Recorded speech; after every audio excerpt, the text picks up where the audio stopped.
Dia curhat sama pacarnya, lagi ribut sama kawan asramanya. Mereka bilang mendiang ini lagi bermain sama orang itu. Tiba-tiba pusing, menjerit, histeris. Ketika mayat sampai di rumah, kelihatan di sininya itu udah memar. Saya mau coba tanya ke klinik, dilarang polisi. Saya sempat komunikasi sama penyidik ya, kanitnya. Jawabannya cuman, udah lah bang, nggak usah dibesarin bang. Loh, saya bilang saya nggak terima. Jadi mati tidak wajar lah. Iya, Mas. Ada kesan lah, apakah itu bentuk pemukulan? Nggak mungkin meninggal karena sakit. Misteri kematian Ade Nurul Fadilah, calon pramugari tewas di asrama keluarga, duga tindak kekerasan. Kronologi kematian calon pramugari versi sekolah penerbangan, katanya korban menjerit sakit kepala. Kejanggalan tewasnya calon pramugari di Medan disebut sering konsumsi obat sakit kepala. Tapi ada berita lagi, kematian calon pramugari Ade Nurul di tempat pelatihan Medan viral. Ada luka mencurigakan. Saya udah lihat foto-fotonya nih. Oke. Assalamualaikum warahmatullahi wabarakatuh. Ketemu lagi bersama saya Uya Kuya ya, di LBU, Lembaga Bantuan Uya. Saya selaku sekaligus anggota DPR RI Komisi 9 DPR RI. Dan ini ada kakak dari Mbak Nurul Fadilah ya? Ade Nurul Fadilah, Mas. Kamu kakaknya adanya? Kakak kandungnya. Kakak kandungnya. Ini ada kuasa hukumnya, Mas Tommy Faisal. Kalau Mbak Putri. Mbak Putri ya. Oke, jadi Nurul Fadilah ini sebelumnya pernah cerita atau punya sakit apa atau gimana gitu? Kalau selama dia ini nggak pernah cerita ada sakit gitu, Mas. Tapi selama dia sekolah yaitu kayak ngikuti kegiatan paling pusing. Pusing biasa. Kalau minum obat itu ya bodrek. Tapi kalau kayak untuk konsumsi obat itu kayak nggak ada, Mas. Karena dia kan tinggal sama saya itu, Mas. Dia nggak ada konsumsi obat yang dibilang dari pihak sekolah sampai 5 butir itu. Oke, pihak sekolah bilang katanya minum. Iya, konsumsi obatnya 4 sampai 5 butir. Oke, ini sekolahnya di mana sih? Maksudnya sekolah pramugari, masih sekolah pramugari berarti? Iya, sekolah penerbangan. Sekolah penerbangan untuk jadi pramugari. Iya. Oke, jadi belum jadi pramugari. Belum, gitu ya? Mas. Baru 2 bulan pendidikan. Dikabarkan meninggal tuh gimana ceritanya? Itu dikabarinya sekitar jam 10:30 tuh, Mas. 23, sekitar 23 gitu. Dikabarin masuk rumah sakit. Dibilang di situ sakit. Kemudian nggak lama, kelang 15 menit lah, lebih kurang, Mas, dinyatakan meninggal. Jadi kami pun bingung, Mas. Iya. Nggak tahu sakitnya apa. Tiba-tiba dikabarin udah masuk rumah sakit dan dinyatakan meninggal. Kata rumah sakit apa hasilnya meninggalnya? Pihak rumah sakit kemarin nggak ada bilang, belum sempat nangani, Mas. Belum sempat nangani. Udah meninggal, rumah sakit meninggal. Iya, katanya kata dokternya bilang ini dalam perjalanan meninggal, kemungkinan udah sampai situ udah nggak bernyawa gitu, Mas. Makanya nggak ditangani. Jadi sampai sudah meninggal.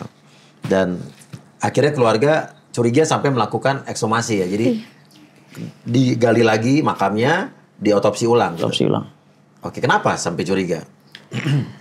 Curiganya gini, Mas. Kan ketika dibawa ke rumah itu, karena di rumah sakit itu yang lihat mayatnya itu kan memang saya lihat, tapi karena nggak kepikiran sampai lihat-lihat kesininya, Mas. Itu yang lihat abang kandung saya. Itu dia yang lihat siapa kondisi mayat ini kan. Saya ketemu dokter di situ, Mas. Tapi saya berpikir di situ udah memang ada feeling lah, gitu kan, Mas. Ini nggak mungkin meninggal karena sakit gitu. Ketika mayat sampai di rumah itu kan saya lepas bajunya itu, Mas. Kan nggak mungkin lihat sampai ke belakang. Ya kelihatan di sininya itu udah memar. Memar di sini? Di bagian sininya, Mas, ya, leher kemari. Ya. Kemudian ketika dimandikan, waktu dimandikan itu saya nggak sempat video ya, Mas, karena kan nggak mungkin pegang handphone kan.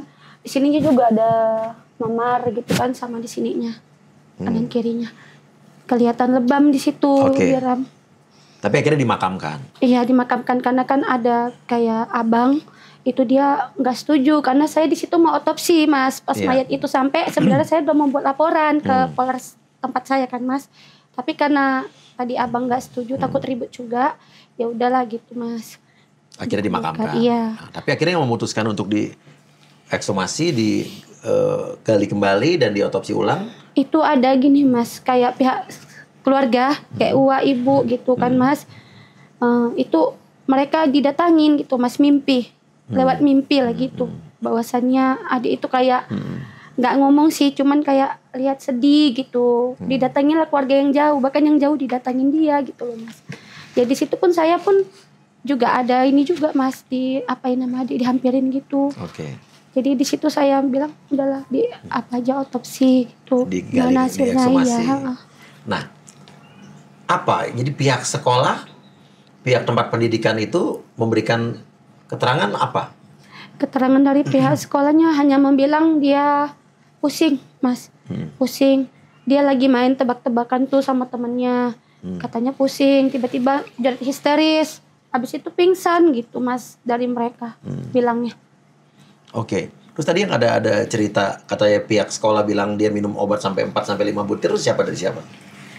Itu dari pacarnya katanya, Mas. Pacarnya katanya ada konfirmasi ke kepala apanya itulah, Mas, yang jaga itu, yang kepala sekolah lah ya. Kalau kita jadi kepala sekolah bilang? Iya, bahwasannya si adik ini katanya habis konsumsi obat 4 sampai 5 butir gitu. Ada yang menyampaikan seperti itu.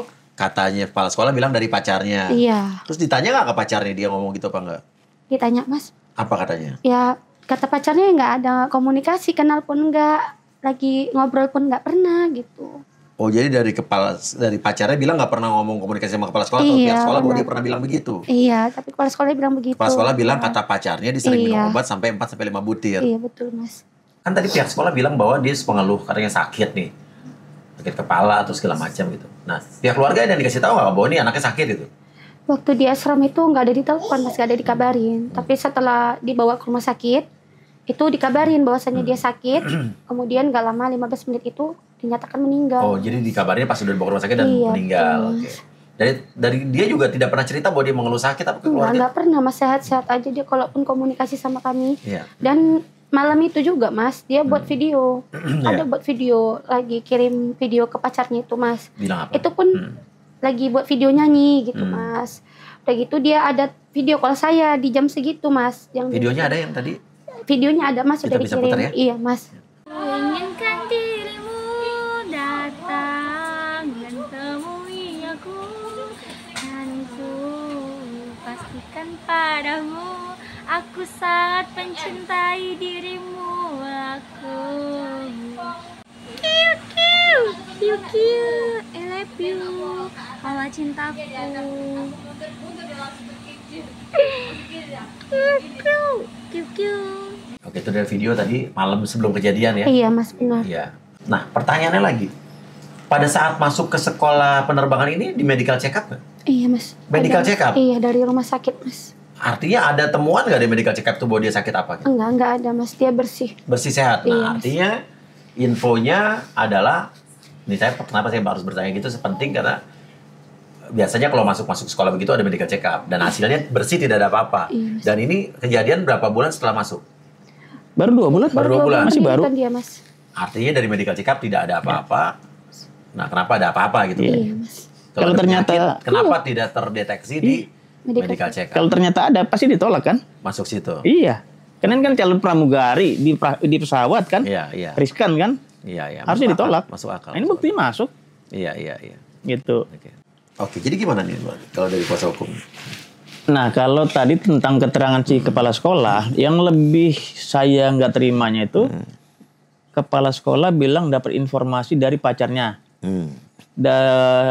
Karena kan saya kejar lagi, dia bilang kalau enggak saya dapat dari mana, gitu. Sementara waktu ekshumasi saya ketemu sama pacarnya, saya bilang, kamu ada memberikan informasi nggak ke kepala sekolah? Enggak, Pak. Kamu pernah ketemu nggak? Enggak. Loh, pernah komunikasi nggak? Enggak. Kok kepala sekolah bilang pernah ketemu samamu? Kamu bilang sering makan obat sampai 5? Enggak, Pak, enggak ada, Pak. Nah, situ kan saya, ini informasi dari mana dia dapat? Waktu itu saya tanya saya sempat komunikasi sama ke penyidik ya, kanitnya. Jawaban dia cuman, udahlah Bang, nggak usah dibesarin Bang. Loh, gimana sih? Saya bilang saya nggak terima. Ini kan kalau kita bicara hukum, inilah salah satu ininya kan alat bukti yang harus kita kejar di sini. Ini 2 keterangan yang tidak bersesuaian. Nggak bisa begitu kan. Nah, kita juga selaku PH juga informasi ketutup semua. Saya mau coba tanya ke klinik nggak mau ngomong. Katanya dilarang polisi. Kita mau tanya ke rumah sakit juga nggak bisa. Jadi semua informasi itu, apapun keterangan hanya dari versi sana. Kita nggak tahu nih, benar nggak nih? Gitu. Bahkan kalau saya nggak salah kemarin katanya ada prarekon kita nggak ada, harusnya kita nggak dikabarin. Iya, gitu. Oke. Gitu. Jadi terlalu banyak. Bahkan ini kan hasil otopsi kemarin kan bilang kan paling cepat 2 minggu, paling lama sebulan. Ini sudah 1,5 bulan, tidak ada informasi. Saya coba kejar dokter forensik independen yang saya bawa kemarin, dia bilang kalau dari kami sudah selesai Pak, tinggal dari pihak sana. Kan itu diambil sampel untuk patologi anatomi, dibilangnya kan, tinggal di situ katanya. Nah, cobalah tanya ke polisi. Saya pernah coba WA, jawabannya tidak memuaskan. Anggota tim saya coba hubungi, tidak diangkat. Nah, kita kan selaku PH harusnya SOP harusnya kan mereka memberikan informasi ke kita, bukan kita ngejar-ngejar ke sana kan. Iya. Ini kan hak kita nih. Nah, kita nggak terima di situ gitu. Sampai sekarang kita nggak tahu nih informasinya apa. Oke, jadi sini sudah dilaporkan ke Polres? Polda Sumut. Polda Sumut. Ya. Udah dilaporkan jadi ya. Dulu sudah, sebelum dia diekshumasi sudah kita dilaporkan. Iya. Oke, dan sekarang intinya hasil dari ekshumasi dan otopsi ulang belum ada informasi apa. Kapan diotopsi ulang tuh? Tanggal 1 Desember. 1 November. Hah? 1 November. Dari 1 November. Yep. Sampai sekarang belum ada informasi apa-apa. Jadi belum ada. Hasil otopsi ulang tuh nggak tahu apa-apa. Tapi pernah ngomong sama dokter yang otopsi atau gimana? Kalau dari itu kan dokter forensiknya kan ada 2. Yang satu versi dari pihak Polda. Yang satu kita independen. Kalau yang dari pihak polisi kita kan nggak tahu nih. Yang dari pihak kita, yang independen, saya sudah tanya. Dia bilang bahkan waktu otopsi itu dokter forensik independen yang dia menyatakan, Pak, dengan kondisi yang sudah membusuk begini, memang agak sulit. Tapi dari ada area hitam, dia bilang area hitam. Saya melihat ada satu titik yang saya curiga. Nah, itulah yang diambil sampelnya, gitu. Dia memang bilang kalau ini hasil otopsi, memang kita tidak bisa memutuskan mati karena ini, tapi dengan tanda itu bisa buat orang mati. Itu bahasa dia. Oke, dengan tanda itu. Ya. Oke, jadi tapi sampai sekarang belum ada kabar. Belum ada. Ya. Bahkan kita tanya ke dia bilang coba kejar aja lah polisinya deh, karena kita bingung nih deh. Itu juga sebenarnya dari awal kita hadirkan dokter forensik independen itu juga sebenarnya sudah sempat dilarang. Saya bilang saya nggak bisa. Jurisprudensi jelas ya masalah Sambo ada, kenapa kita dilarang? Akhirnya boleh datang gitu. Oke, Mbak Putri ya tadi. Iya, Mbak Putri. Almarhumah sempat cerita nggak ada masalah mungkin atau mungkin dia happy atau tidak happy? Selama dia sekolah di sana kan 2 bulan tuh Mas pendidikannya. Dia itu nggak pernah curhat ngeluh kayak atau apa sakit ataupun apa gitu, nggak pernah Mas. Tapi kalau dari pacarnya, dia curhat sama pacarnya itu pernah curhat. Dia 2 minggu sebelum meninggal atau gimana ya Mas, 3 minggu gitulah. Dia sempat video call ataupun telepon pacarnya. Ini pacarnya nyampaikan sama saya kan Mas, bahwasanya dia lagi ribut gitu Mas sama kawan asramanya. Kawan asrama tuh maksudnya satu asrama satu kamar apa satu? Dia bilangnya asrama sebelah gitulah Mas. Kan di situ banyak tuh kamar kan, mungkin asrama sebelah bilangnya gitu. Pokoknya dia ribut sama kawan asrama. Dia nggak mau curhat panjang itu Mas. Nggak cerita siapa, karena apa ributnya? Enggak Mas. Tapi kalau dari yang chat yang saya lihat itu kan Mas, kemarin pegang HP dia, itu saya lihat dia ada sama temennya kayak cekcok biasa lah Mas. Ada rahasia ini kenapa ngomong gini-gini gitu loh Mas. Tapi kalau untuk yang lainnya dia terlalu privasi, jadi kami nggak tahu keluarga Mas. Oke. Sekarang keyakinan keluarga dan kuasa hukum kenapa, apa yang kalian yakini? Kalau berdasarkan apa bukti yang kita pegang, kemudian keterangan-keterangan kita menduga ada sebab yang tidak wajar, gitu. Karena ada beberapa kita coba tanyakan dengan dokter forensik yang lain juga sama, jawabannya sama. Bahkan saya tidak sebut orang, teman-teman juga yang penyidik bahkan yang ada penyidik di sini di Polda Metro, saya tanyakan, ini kalau lihat fotonya ini kekerasan gitu. Nah, cuman yang kita kesalkan kenapa sampai sekarang informasi tidak ada sama kami. Oke. Gitu. Seharusnya itu kan haknya keluarga ya. Karena tidak ada gitu. Gitu. Kita kan saya bilang itu haknya kita. Seharusnya tanpa kita minta mereka berikan. Nggak harus kita kayak pengemis dong. Kita ngejar-ngejar kan? Nah itu kita nggak terimanya di situ gitu. Kita pengen buktikan. Gitu. Oke. Ya udah sekarang apa yang ingin Mbak sebagai keluarga kakak kandung dari almarhumah yang ingin disampaikan mungkin ke kepolisian atau ke pihak sekolah atau apa?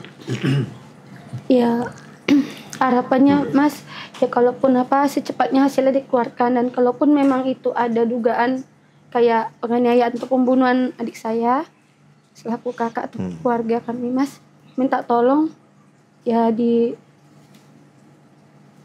proses lah Mas secara hukum. Oke, jadi keluarga menduga kalau almarhumah itu mati tidak wajar lah. Iya Mas. Ada kekerasan lah. Apakah itu bentuk